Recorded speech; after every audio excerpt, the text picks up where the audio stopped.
Hello, my name is Osnara and welcome to my movie reviews of this week. This week I watched two movies in the theater, Freakier Friday with Lindsay Lohan and Jamie Lee Curtis, the Oscar winner Jamie Lee Curtis, as well as a movie called Weapons, which it's what it's going to be today. Starting with Freakier Friday, which I believe is the... I had a little context. I didn't know there were like 27 remakes. It's like the Disney's A Star Is Born is ridiculous the amount of times this movie has been done. Even one like 5 years ago, but with another cast. Also by Disney, it's baffling. But other than that, I had the basic idea. No, I mean I knew Jamie Lee Curtis and Lindsay Lohan changed bodies. I didn't have to watch the original, and with that, I believe this sequel works. I could understand what I needed to understand. At least knowing the premise of the original, there were certain stuff like Lindsay Lohan's character. I don't remember the names of the characters, so we are going to call them the actresses. Her character is how to say it. She has this rock band or had this rock band and quit playing, and it feels like it was an emotional beat from the original movie, and that should make me feel something that wasn't really the case because of it. But it kind of other than that, it is pretty straightforward. It's not the movie doesn't complicate too much. I mean, in the scenes where the four characters who changes bodies are together, it's like kind of hard to, at least for me, to follow who's who and who's talking to whom and why everyone's reacting that way. But when they are just in pairs, it's pretty funny and it's pretty simple. I mean, the story in this case, Lindsay Lohan is a single mother who is going to marry a single father. They both had kids, single kids girls who fight each other at school, and so they change bodies with the grandmother and the mother, and they want to prevent the marriage between the Lindsay Lohan and her partner because they don't want to live together. Which is really dark, but it's kind of the ideas they have to do it are pretty simple.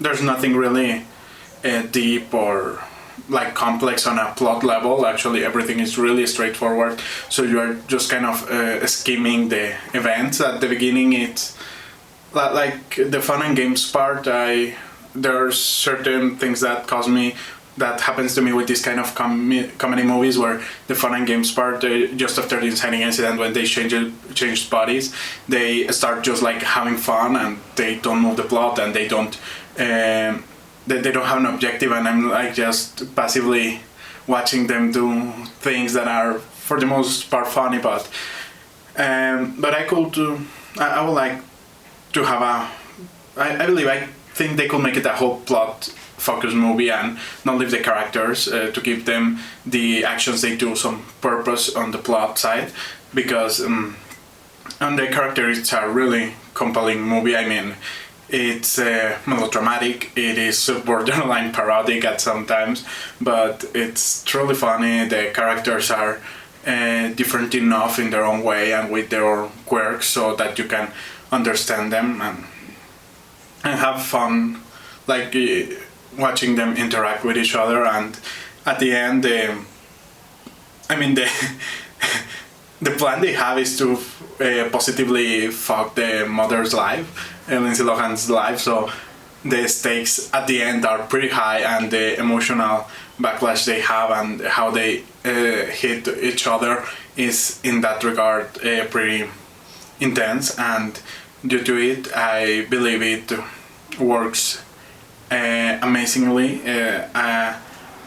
I mean, it's, as I say, melodramatic, stereotypical, nothing new, but it works very well. I was at the border of having a tear twice during the movie, so it was a really... it wasn't a shallow emotional experience, is what I mean, and so really enjoy it. And the plot is pretty straightforward. It's funny situations solved in mostly easy or light-hearted ways, but at the end there is this emotional core there who kind of, like Atlas, carries the whole movie. And I do think it's the only thing I find more and I ended up disliking about the movie is that the cinematography and the directing feels very amateurish at some points. Like the lighting is like a video clip and not even a good one or with personality. It's like the easiest they found, and like the more generic way they found to shoot it. And then there is also this there are some shots where they are trying to do very interesting camera movements and you notice it, but it's like the camera doesn't match what the cut is trying to do. Like there is this shot where it's a tilt and it's continuously tilting, so it becomes like this roller coaster 360 that transforms whenever it hits the floor, the camera, and this shot ends in a shot of the feet of some character, not their faces or their bodies, not just their feet, and a lot of negative space. And it's like, why would you cut this there? It's like the camera move after that, and they instead of shooting it or reshooting it or using the millions of dollars, they just left it like that. And it feels like a TV movie made in a hurry. Like, we need to get this movie now out, we don't reshoot. And at the end it ends up feeling, at least in the cinematic manner, like a disposable product instead of this cinematic experience that I would expect to watch from Disney, returning with an Oscar winner and the face of Disney's 90s and 2000s, beginnings of the 2000s. It doesn't feel like that cinematic experience. It's like watching an Adam Sandler Netflix movie, but keeping the shots that even Adam Sandler says, no, we mess up with how we did it, we have to take it out. So, but if you kind of shut your mind for that, emotional core, amazing. Jamie Lee Curtis is funny as hell. I love her. Pretty amazing movie. The other one will be Weapons, which is, I believe, more on my side of things. I have to say I was, and at the end I'm still a little bit concerned because of the director, Zach Greffer, I believe, because of Barbarian. I have heard so many things about Barbarian, that it was amazing and whatever, and when I went to watch it to the movies like 2-3 years ago, I don't remember when, but I went to watch it at the movie theater, and it was like, it had cool idea. The concept was grabbing me. The aesthetic of the poster was pretty cool. Was Stephen Kingsy. I like that. The Bill Skarsgård was there. There was like this huge potential that I saw, and the marketing was telling me this dark, slow burning thriller that will have you at the edge of your seat. And at the beginning it felt like, like the director was trying to do that at the beginning, and at the end it was a full-on dark comedy. And I mean, I love dark comedies. I remember the third act of Barbarian laughing my ass off, but it's like that there wasn't a smooth transition. It's like it's this pretty mediocre dark movie or edgy and dance movie with certain scenes that felt more like not like an intentional comedy than actual comedy. And at the end it's just like this explosion of dark humor, and it's like, what the fuck, man. I mean, use a little petrol.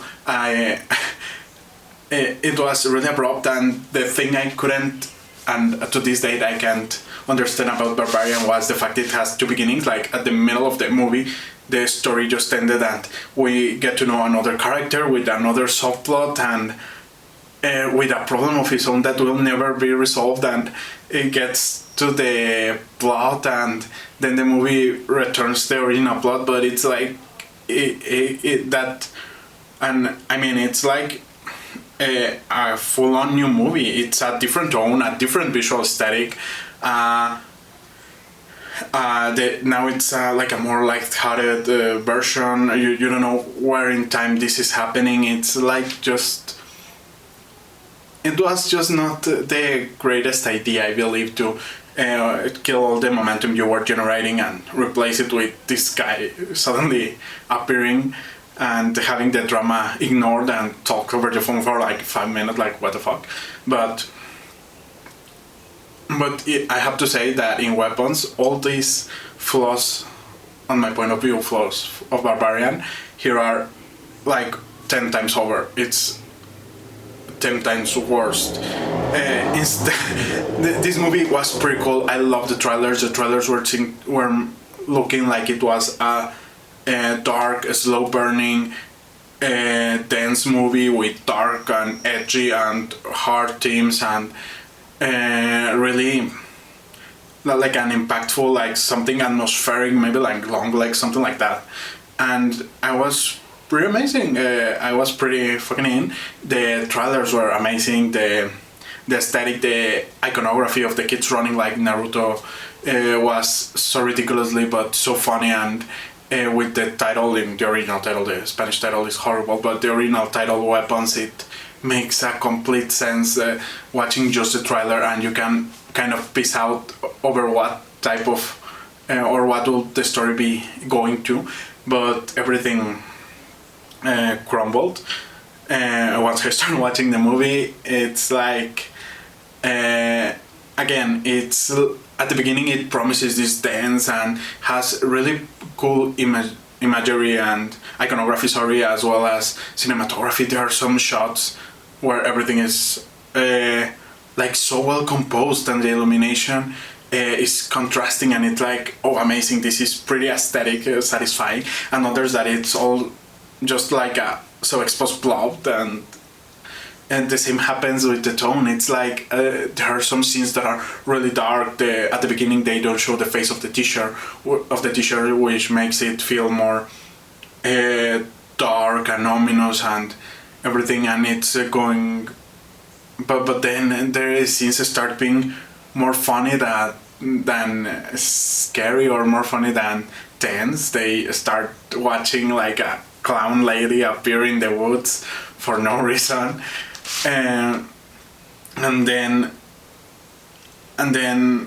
we learn her story. She's trying to, well, the movie goes about this class, the class of this teacher, who all the kids went missing one night at 2:17 a.m. They all run out of their houses, and it's a pretty amazing concept. And now everyone is blaming her, understandably, and she's like, I didn't do anything, and she's investigating on her own, and it's pretty amazing. I love her. That this makes her an active protagonist, or a supposedly active protagonist. I'm going to get to there, but so it's like, oh, this is a mystery where she's going to be investigating, but the mystery just consists in literally fucking a cop, which she expected him to tell him something, and then she goes to spy the only kid in the classroom who Don went missing, and that solves the mystery. And it's like the great mystery could be just solved by entering a house that you don't even need to know that's the house. They managed to get to that house like in there just after knowing who was the only kid who returned, and it's so mind-baffling. And then it happens that because the movie already resolved the mystery, or it's like in the brim of resolving it, they change the perspective like 5 times, and so the movie restarts 5 times, telling the story from different point of views. That doesn't reveal that much new things. There is this maybe then it starts Josh Brolin, who is one of the fathers of the missing kids, and he watches 2 cameras, traces lines, and circles the area where we already know it's the house, so that we need to be going there. So why the fuck are we doing that? And the same happened with then the director is like, we are already over half movie and we're start just getting to know how it's his personal life, his partner his Saturdays, what he does is like, why? And there are, I believe, 5 perspectives, and the last one is quite long. Obviously, because it includes the climax where everything collides, but at the end of the 4th one, we already have figured out the mystery. The movie expelled the mystery, and you just expose its mystery, and you just start waiting to see, like, for 20 minutes the movie catch up with you, or with itself, and tell you exactly how they managed to do the things they do, which is not that big brink of logic. I mean, we already know what happened. We don't need to know exactly with what hand it was made. I mean, and so the movies, you're getting invested, and when you are invested and you are like, oh my fucking god, this creepy ass woman get out of the house and cut the hair of this woman, we cut and we have to start all the story all over again, and living the same things or watching the same things but from another character's perspective. And then there is this drug addict, and there are so amazing themes, like some character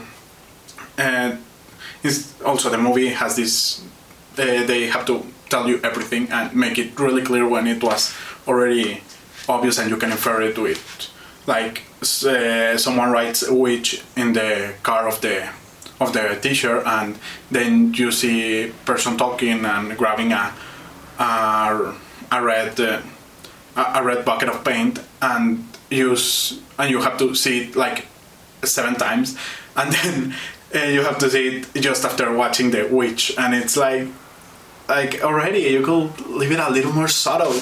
Let me fear and get tense. Don't be such a wuss. And everything, it's like that, where and there were such amazing things, like just Rowling has this vision where there's this iconography very weird of watching up the house, and she's a fucking machine gun with 217 in a digital clock on there, and it's like, what the fuck is going on? I mean, it's pretty cool imaginary iconography. It doesn't go with anything we have seen. Everything has been so anchored on reality, and then we're seeing this is like, what the fuck, man. And then this character shoots on her partner, and her partner goes and hits and bats in alcohol the lover of her husband, and that's it. That plot doesn't get anywhere else. We never saw her. We never see her again. They all forget this. This plot never resolves. There is this situation of this tense situation between the cop character and the chief of police, where they are a political family. They have fucked up. They have to cover things up, and we spent scenes entirely with them and talking, and that doesn't lead to anything, doesn't take us everyone. And I mean, I don't know, we're like just watching really cool ideas that doesn't come to an end, and the main idea was so short, and I believe this is what happened as well in Barbarian with the writer, which is the same as the director. He gets these cool ideas and presents it, and he ends up figuring out that he already doesn't know how to continue it or how to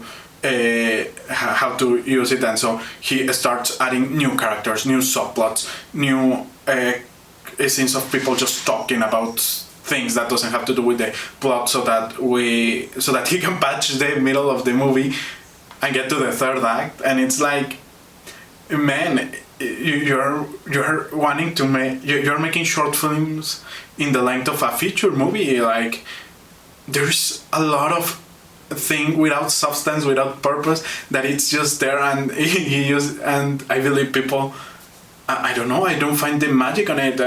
Maybe people think it's pretty cool and original to restart your movie and to kill momentum and to have the tone of your movie go all over the place, and that is a cinematic purpose, but I truly feel like he gets out of ideas, and instead of developing the ones that he already has on the page and the characters and the relationships, he starts adding, and it feels amateurish. He adds new subplots, new characters, and new beginnings, and at the end they don't matter because you can't introduce new characters and new subplots or already past the hour, like unless you are a 4-hour movie. But a normal movie doesn't have that luxury. You have to present all the pieces, all the chess pieces in the first 20 minutes, and it's like, why I'm learning new things now instead of developing the ones that I supposedly already invested in.